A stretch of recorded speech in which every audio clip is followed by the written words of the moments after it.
আসসালামু আলাইকুম। আলহামদুলিল্লাহ আমরা আমাদের খামারের জন্য আবার নতুন করে দুইটা ষাঁড় গরু নিয়ে আসলাম। মূলত আমাদের এই গরুগুলোর দাম কত পড়লো আর সব মিলিয়ে আমাদের খরচ সহ টোটাল কত টাকা পড়লো সেটা এই ভিডিওর মাঝে আমরা বলে দেবো ইনশাআল্লাহ। গতবার যেহেতু আমাদের যেতে যেতে অনেক দেরি হয়ে গেছে, কিন্তু আজকে যেহেতু আমরা দুইটা গরু নেবো সেজন্য আজকে আমরা একটু তাড়াতাড়ি যাওয়ার চেষ্টা করবো। তো আমরা দুপুর 1:30টার সময় বের হলাম যে হাটে যাওয়ার জন্য। এর আগে আমি বলেছিলাম যে আমাদের পর্যাপ্ত পরিমাণে ঘাস আছে, কিন্তু এই ঘাসগুলো খাওয়ার মতো গরু ছিল না। তো আমরা অল্প অল্প করে গরু কেনার চেষ্টা করতেছি। এর আগে আমরা যেহেতু একটা গরু কিনছি, তো আলহামদুলিল্লাহ আজকে আমরা দুইটা গরু কেনার চেষ্টা করবো ইনশাআল্লাহ। প্রথম দিকে হাটে গিয়ে খুব অল্প সময়ের মধ্যে আমরা প্রথম একটা গরু কিনে ফেলি, কিন্তু সমস্যা হচ্ছে আমাদের দ্বিতীয় গরু কেনার জন্য। দ্বিতীয় গরুটা কিনতে গিয়ে আমাদের হলো সমস্যা, সেটা হচ্ছে আমাদের হয়তো বা পছন্দ হচ্ছে না, আর পছন্দ হলে দামে বলতেছে না। দ্বিতীয় গরুটা কিনতে আমাদের যে সমস্যাটা হলো তার কারণ হচ্ছে আজকে হাটের মধ্যে অনেক বেশি পরিমাণে দেশি সার উঠছে, কিন্তু অন্যান্য সারগুলো খুব কমই উঠছে। আমরা যেহেতু দেশি সার নিব না, আমরা নিব হচ্ছে শাহিওয়াল অথবা ক্রস জাতের এই গরুগুলো, কিন্তু সেজন্য আমাদের এই বিড়ম্বনার মধ্যে পড়তে হয়েছে। আর আমরা যেহেতু এবারেই প্রথম সারের খামার শুরু করতে যাচ্ছি, সেজন্য আমাদেরকে ভালোভাবে দেখে শুনে নিতে হবে। তার কারণ আমরা যেহেতু প্রথমবার, আমাদেরকে অবশ্যই সুস্থ স্বাভাবিক এই সারগুলো নিতে হবে। এখানে একটি মূল বিষয় হচ্ছে আপনি যে ধরনের গরু নেন না কেন, সেটা সার হোক গাভী হোক, আপনি যদি গরুটা কিনতে না পারেন তাহলে আপনি বেচতে গেলে লাভ করতে পারবেন না। আর তাই গরু কিনতে গেলে আপনাকে অনেক সময় নিয়ে ভালোভাবে দেখে শুনে গরু কিনতে হবে। আমরা প্রথম গরুটা যার কাছে কিনেছিলাম তিনি দুইটা গরু নিয়ে আসছিলেন, একটা গরু বড় আর একটা গরু ছোট, আর দেখতে একই রকম কালারের। তার সাথে কথা বলে দামাদামি করার পর আমরা বড় গরুটা নেই, মানে বড় বলতে খুব বড় না, তিনি যে দুইটা গরু নিয়েছিলেন তার মধ্যে যে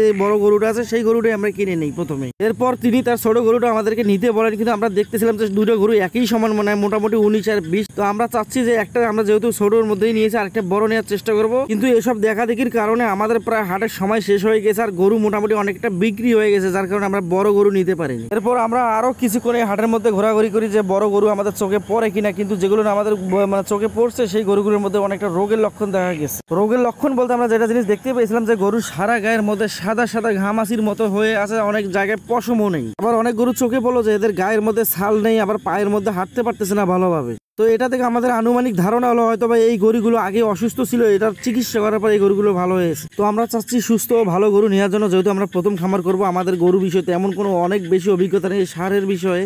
যাই হোক, আলহামদুলিল্লাহ দেখতে দেখতে আমরা অনেকক্ষণ ঘোরাঘুরির পর এই গরুটা আমাদের পছন্দ হয়েছে। এখন আমরা মালিকের সাথে কথা বলে দামাদামি করে নিব, যদি আমরা নিতে পারি আলহামদুলিল্লাহ। তো অনেকক্ষণ দামাদামি করার পর ভালোভাবে গরুটা দেখে শুনে আলহামদুলিল্লাহ আমরা ফাইনালি এই গরুটা নিয়ে নিই। এখন আসি দামের বিষয়ে, আমাদের এই দুইটা গরু কত নিল আর আমাদের সর্বমোট কত টাকা খরচ পড়লো সেই বিষয়ে এখন বলবো। প্রথম আমরা যে কালো গরুটা নিয়েছিলাম এই গরুটা আমাদের পড়ছে 56,500 টাকা। দ্বিতীয়বার আমরা যে লাল গরুটা নিয়েছিলাম এই গরুটা আমাদের পড়ছে 59,000। এর মাঝে আমাদের দুইটা গরু হাট খরচ বাবদ 1200 টাকা গেছে, আর অন্যান্য নাস্তা পানি খরচ সব পিক আপ ভাড়া সহ আমাদের টোটাল 1,20,000 টাকা গেছে। আর যারা হাটের মধ্যে সবসময় গরু কেনা বেচা করেন তারা অবশ্যই জানবেন যে হাটের মধ্যে গরু কিনতে গেলে বা বেচতে গেলে দুই একজন পার্টি এমনিতে আলাদাভাবে থার্ড পার্সন থাকেই।